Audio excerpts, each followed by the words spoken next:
Hello friends, Iran અને Israel વચ્ચે સર્જાયેલ યુદ્ધના સંજોગો કારણ બની શકે છે ત્રીજા વિશ્વયુદ્ધની શરૂઆતનું, કરોડો લોકોના મૃત્યુનું અને એક એવા વિનાશનું જે પૃથ્વી પરથી માનવ જીવનનો અંત પણ કરી શકે છે. પરંતુ શું તમે જાણો છો કે આ બધી જ ઘટનાઓ પાછળનું કારણ શું છે?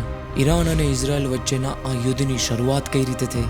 એક સમયે મિત્રોની જેમ રહેતા આ બંને દેશો કેમ એકબીજાના દુશ્મન બની ગયા? હાલમાં સર્જાયેલા યુદ્ધના સંજોગો માટે ખરેખર કોણ જવાબદાર છે? આ વિડીયોના અંતમાં ઈરાન અને ઇઝરાયલના સંબંધમાં જેટલા પણ પ્રશ્નો તમારા મનમાં આવે છે એ બધા જ પ્રશ્નોના જવાબ તમને મળી જશે. આની સાથે તમને જાણવા મળશે આ યુદ્ધના સૌથી મુખ્ય કારણ વિશે. માત્ર આ જ યુદ્ધ નહીં, પરંતુ દુનિયાના એક યુદ્ધ પાછળ જવાબદાર સૌથી મુખ્ય એક કારણ વિશે. તો ચાલો એક એક કરી અને આ દરેક પ્રશ્નોના જવાબ સમજવાની ટ્રાય કરીએ. ઈરાન અને ઇઝરાયલને સમજવા પહેલા આપણા માટે જરૂરી છે કે આપણે આ બંને દેશોના ધર્મ વિશે સમજીએ. તો આપણી આ સ્ટોરીની શરૂઆત થાય છે 4000 વર્ષ પહેલાંથી, જ્યારે પૃથ્વી પર ઇબ્રાહિમ નામના એક મહાન વ્યક્તિ રહેતા હતા. એવું માનવામાં આવે છે કે આમના દ્વારા જ જ્યુડિઝમ ધર્મ એટલે કે યહૂદી ધર્મની શરૂઆત થઈ. આ એ જ ધર્મ છે જે ઇઝરાયલના લોકો માને છે. ત્યારબાદ અગર આપણે સમયમાં થોડા આગળ જઈએ તો ઇબ્રાહિમના જ એક પુત્ર હતા જેમનું નામ હતું ઇસ્માઇલ. હવે એવું માનવામાં આવે છે કે ઇસ્માઇલ પૂર્વજ હતા પ્રોફેટ મોહમ્મદના. એ જ પ્રોફેટ મોહમ્મદ જેમણે 7મી સદીની અંદર ઇસ્લામ ધર્મની સ્થાપના કરી. એ જ ઇસ્લામ ધર્મ જે ઈરાનના લોકો માને છે. આ રીતે જન્મ થાય છે આ બંને દેશોના ધર્મનો. હવે આપણે સમજીએ આ બંને દેશોના પ્રાચીન ઇતિહાસ વિશે. સૌથી પહેલા ઇઝરાયલની વાત કરીએ તો હજારો વર્ષો પહેલા કનાન નામનું એક દેશ હતું.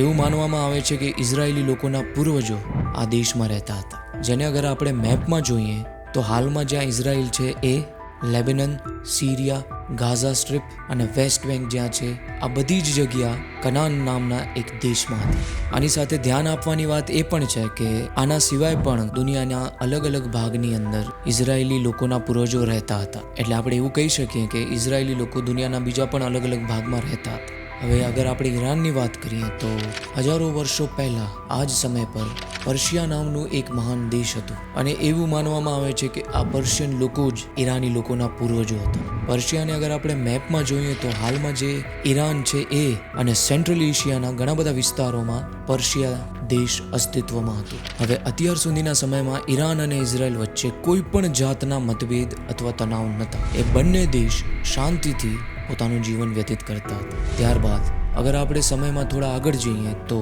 આજથી 2600 વર્ષ પહેલા બેબીલોનિયન દેશ દ્વારા ઇઝરાયલ પર અટેક કરવામાં આવે છે અને ઇઝરાયેલી લોકોને તેમના ધાર્મિક સ્થાન જેરુસલેમમાંથી કાઢી નાખવામાં આવે છે. ત્યારબાદ ઘણા સમય સુધી ઇઝરાયેલી લોકો દુનિયાના અલગ અલગ ભાગમાં રહેવા લાગે છે. ત્યારબાદ અગર સમયમાં 100 વર્ષ આગળ જઈએ તો આજથી આશરે 2500 વર્ષ પહેલા સાયરસ ધ ગ્રેટ નામના એક મહાન રાજા પર્શિયાના રાજા હતા. હવે સાયરસ ધ ગ્રેટ બેબીલોનિયન દેશ પર આક્રમણ કરે છે. ત્યારબાદ એ ઇઝરાયેલી લોકોને એમના ધાર્મિક સ્થળ પર પાછા આવવાની પરવાનગી આપે છે. આ રાજા ઇઝરાયેલી લોકોના જે મંદિરો તોડવામાં આવ્યા હતા એમનું ફરીથી નિર્માણ કરવા માટે પણ મદદ કરે છે. આ એ સમય હતો જ્યારે આ બંને દેશોના લોકો સાથે મળી અને ભાઈઓની જેમ રહેતા હતા અને આ દરેક વસ્તુ પાછળનો મુખ્ય શ્રેય જાય છે એ સમયના મહાન રાજા સાયરસ ધ ગ્રેટ. પરંતુ ત્યારબાદ અગર આપણે સમયમાં થોડા આગળ જઈએ તો આશરે 150 વર્ષ પછી એટલે કે આજથી આશરે 2350 વર્ષ પહેલા એલેક્ઝાન્ડર ધ ગ્રેટ પર્શિયા પર અટેક કરે છે અને પર્શિયાને જીતી લે છે. અને અહીંયાથી શરૂઆત થાય છે ઇઝરાયલ અને ઈરાન વચ્ચેના મતભેદ અને દુશ્મનીનું. ધ્યાન રાખવાની વાત એ છે કે આ દુશ્મની કે આ મતભેદો કોઈ એક દિવસ કોઈ એક ઘટનાના કારણે નથી થયા. આની પાછળ જવાબદાર છે આ બંને દેશોના રાજાઓ. એની સાથે આ બંને દેશોના જે ધર્મ હતા એ પણ અલગ હતા અને એમની ધાર્મિક માન્યતાઓ પણ જુદી જુદી હતી. આ બધા જ કારણોના લીધે ધીરે ધીરે આ બંને દેશો વચ્ચેના સંબંધો ખરાબ થતા ગયા. આ હતું ઈરાન અને ઇઝરાયલનું પ્રાચીન ઇતિહાસ. ત્યારબાદ હજારો વર્ષો સુધી આ બંને દેશો વચ્ચેના મતભેદો ચાલતા રહ્યા. ત્યારબાદ સમય આવે છે 1948 એટલે કે 1948. જેમાં આપણે પાછળના વિડીયોમાં વાત કરી કે ઇઝરાયેલી લોકોનું કોઈ પોતાનું દેશ નહોતું. એ લોકો દુનિયાના અલગ અલગ સ્થાન પર રહેતા હતા. હવે જ્યારે વર્લ્ડ વોર 2 સમાપ્ત થાય છે ત્યારે ઇઝરાયેલી લોકો પેલેસ્ટીનમાં જઈ અને રહેવા લાગે છે. ત્યાં એમના અને પેલેસ્ટીનિયન લોકો વચ્ચે ઘણા બધા મતભેદો થાય છે. આ સમયે પેલેસ્ટીન દેશ બ્રિટિશર્સના અંડરમાં હતું અને 1948ની અંદર UN અને બ્રિટિશર્સ દ્વારા પેલેસ્ટીન દેશને 2 ભાગમાં વહેંચવામાં આવે છે, જેમાં એક ભાગ ઇઝરાયલ દેશ તરીકે અસ્તિત્વમાં આવે છે અને બીજો ભાગ પેલેસ્ટીન દેશ તરીકે અસ્તિત્વમાં આવે છે. હવે આ સમયે એક બીજી પણ મુખ્ય ઘટના ઘટે છે. UN દ્વારા લેવામાં આવેલું આ નિર્ણય ઇઝરાયલ દ્વારા તો સ્વીકારવામાં આવ્યું, પરંતુ પેલેસ્ટીન અને બીજા 5 અરબ દેશોને આ વસ્તુ સ્વીકારવામાં આવી નહીં. એટલે આ બધા દેશોએ મળી અને ઇઝરાયલ પર આક્રમણ કર્યું. આ અરબ દેશો અને ઇઝરાયલ વચ્ચે ભયંકર યુદ્ધ થાય છે અને ઇઝરાયલ આ દરેક દેશને હરાવી દે છે. અહીંયા ધ્યાન રાખવાની વાત એ છે કે ઈરાન અને ઇઝરાયલના સંબંધો આ સમયે પણ ખૂબ જ સારા હતા. એટલે જ જ્યારે આ બધા જ અરબ દેશોએ મળી ઇઝરાયલ પર આક્રમણ કર્યું ત્યારે ઈરાને આ કોઈ પણ દેશનો સાથ નહોતો આપ્યો. આ સમયે ઈરાનના રાજા હતા મોહમ્મદ રેઝા પહેલવી, જે ઇઝરાયલને મિત્ર દેશ તરીકે માનતા હતા અને એમના જ કારણે ઇઝરાયલ અને ઈરાનના સંબંધો ખૂબ જ સારા રહ્યા હતા. ત્યારબાદ સમય આવે છે 1979. આ સમયે ઈરાન દેશની અંદર એક રેવોલ્યુશન થાય છે અને સત્તા પર આવે છે આયાતોલ્લા ખોમેની. અને અહીંયાથી શરૂઆત થાય છે ઇઝરાયલ અને ઈરાન વચ્ચેના ખરાબ સંબંધની. કારણ કે આયાતુલ્લા ખોમેની ઇઝરાયલ દેશને દેશ તરીકે સ્વીકારવા તૈયાર નથી થતા અને અહીંયાથી આ બંને દેશોની દુશ્મની વધતી જાય છે. હવે આ બંને દેશોના પર્સ્પેક્ટિવથી આપણે સમજીએ કે કેમ આ બંને દેશો એકબીજાને પોતાના દુશ્મન માને છે. ઈરાનનું એવું માનવું છે કે ઇઝરાયલ દેશ જ્યાં બન્યો છે ખરેખર એ જગ્યા મુસ્લિમ લોકોની છે અને જે જેરુસલેમ પર ઇઝરાયલ પોતાનું હક જમાવીને બેઠું છે એ ઇસ્લામ ધર્મની અંદર પણ ખૂબ જ અગત્યનું સ્થાન ધરાવે છે. આ બધા જ કારણોના લીધે ઈરાન દેશ ઇઝરાયલને પોતાના દુશ્મન દેશ તરીકે ગણે છે. ઇઝરાયલની વાત કરીએ તો ઇઝરાયલ પણ ઈરાનને એક દુશ્મન દેશ તરીકે ગણે છે, કારણ કે Iran anti Israeli terrorist ગ્રુપ્સને support કરે છે. આ ગ્રુપની અંદર સમાવેશ થાય છે હેઝબુલ્લા, હમાસ અને આવા ઘણા બધા આતંકી સંગઠનોનો. ઈરાન આ બધા જ આતંકી સંગઠનોને પૈસા અને હથિયારથી મદદ કરે છે. આ બધી જ વસ્તુઓની સાથે ઈરાન ન્યુક્લિયર હથિયારો પર પણ કામ કરે છે.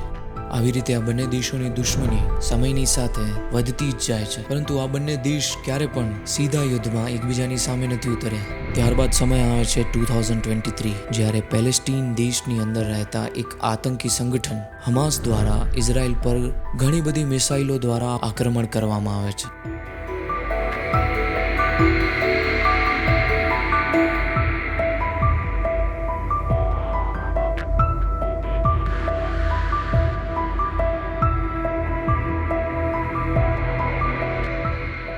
અને અહીંયાથી શરૂઆત થાય છે ઇઝરાયલ અને હમાસ વચ્ચેના એક ભયંકર યુદ્ધની, જેમાં ઈરાન પેલેસ્ટીન દેશને સપોર્ટ કરે છે, જેના કારણે આ બંને દેશોની દુશ્મની ખૂબ જ વધી જાય છે. ત્યારબાદ સમય આવે છે 1 એપ્રિલ 2024. સિરિયાની અંદર ઇઝરાયલ દ્વારા એર સ્ટ્રાઇક કરવામાં આવે છે. હવે ઈરાનનું એવું કહેવું છે કે ઇઝરાયલ દ્વારા કરવામાં આવેલી એર સ્ટ્રાઇકમાંથી એક એર સ્ટ્રાઇક ઈરાનના દૂતાવાસ પર થઈ હતી, જેમાં કુલ 16 લોકોની મૃત્યુ થઈ હતી. આ 16 લોકોમાં ઈરાનના ટોપ મિલિટરી ઓફિસર્સ પણ હતા. ઇઝરાયલ આ વાતનો ઇનકાર કરે છે અને કહે છે કે એમના દ્વારા ઈરાનની એમ્બસી પર કોઈ પણ જાતનો અટેક કરવામાં આવ્યો નથી. સિરિયામાં કરવામાં આવેલ એર સ્ટ્રાઇક માત્ર અને માત્ર આતંકવાદી સંગઠનો અને જે ગાઝાની અંદર હમાસને હથિયારો આપે છે એવા આતંકવાદી સંગઠનો માટે હતું. પરંતુ ઈરાનનું એવું કહેવું છે કે કોઈ દેશની એમ્બસી પર અગર અટેક થાય છે તો એ અટેકને દેશ પર થયેલા અટેક તરીકે માનવામાં આવશે અને ઈરાન કસમ ખાય છે આ અટેકનો બદલો લેવાની. અને આના જવાબમાં 14 એપ્રિલના રોજ ઈરાન ઘણી બધી મિસાઇલો અને ડ્રોન્સ દ્વારા ઇઝરાયલ પર અટેક કરે છે, જેમાં ઇઝરાયલને ઘણું બધું નુકસાન થાય છે. જેના જવાબમાં ઇઝરાયલ પણ 19 એપ્રિલના રોજ ઈરાનની ન્યુક્લિયર સાઇટ પર અટેક કરે છે. આવી રીતે એક પછી એક યુદ્ધના કારણે આ બંને દેશો હવે એક ભયંકર યુદ્ધની સીમા પર આવી ગયેલા છે. આ યુદ્ધ કારણ બની શકે છે ત્રીજા વિશ્વયુદ્ધની શરૂઆતનું, અને અગર આવું થયું તો આની અસર કરોડો લોકોના જીવન પર થશે. પરંતુ અત્યારની પરિસ્થિતિને જોઈને એવું લાગે છે કે ઈરાન અને ઇઝરાયલ વચ્ચેનું આ યુદ્ધ આ દુનિયાને એક ભયંકર વિનાશ તરફ લઈ જવાની તૈયારી પર છે. વાત એ નથી કે કોણ સાચું છે અને કોણ ખોટું છે, કારણ કે અગર યુદ્ધ થયું તો આ યુદ્ધના પરિણામો અને આ યુદ્ધની અસર આખી દુનિયાના અસ્તિત્વ પર પડશે. આ વિડીયોની અંદર આપણે સમજ્યા ઈરાન અને ઇઝરાયલ દેશના જન્મથી લઈ અને એમના સંપૂર્ણ ઇતિહાસ વિશે, અને એની સાથે આપણે સમજ્યા એ તમામ કારણો વિશે જેના લીધે આજે આ બંને દેશો એકબીજાના દુશ્મન છે.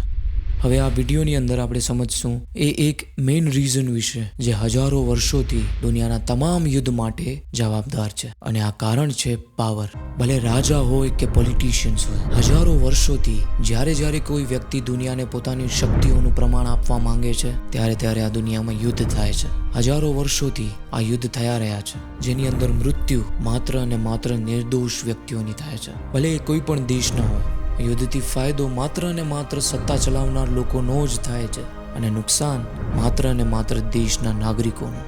આ દેશની સત્તા પર બેઠેલા લોકો દ્વારા દેશવાસીઓને એવી રીતે બ્રેઇન વોશ કરવામાં આવ્યા છે કે યુદ્ધના સાચા કારણોને એ લોકો સમજી જ નથી શકતા, અને બીજા દેશને દુશ્મન માનવા લાગે છે. ખરેખર દુશ્મન કોઈ દેશ નથી, એ દેશના નાગરિકો પણ નથી, પરંતુ દુશ્મન છે આ બંને દેશના સત્તા પર બેઠેલા લોકો. આ વિડીયોને શેર કે સબસ્ક્રાઇબ કરવાની બદલે સમજવાનો પ્રયત્ન કરજો. વર્તમાનમાં જે સ્થિતિ છે, કદાચ એને રોકવું એ આપણા હાથમાં નથી, પરંતુ આપણી આગળની જનરેશન્સને એજ્યુકેટ કરી અને ભવિષ્યને સુધારવું એ આપણા હાથમાં છે. અને આ વિડીયો બનાવવા પાછળનું રીઝન પણ એ જ છે કે આપણે યુદ્ધની પાછળના સાચા રીઝન્સને સમજીએ. Thank you for watching this video. ફરીથી મળશું આવી જ કંઈક ઇમ્પોર્ટન્ટ ઇન્ફોર્મેશન સાથે. Good bye friends.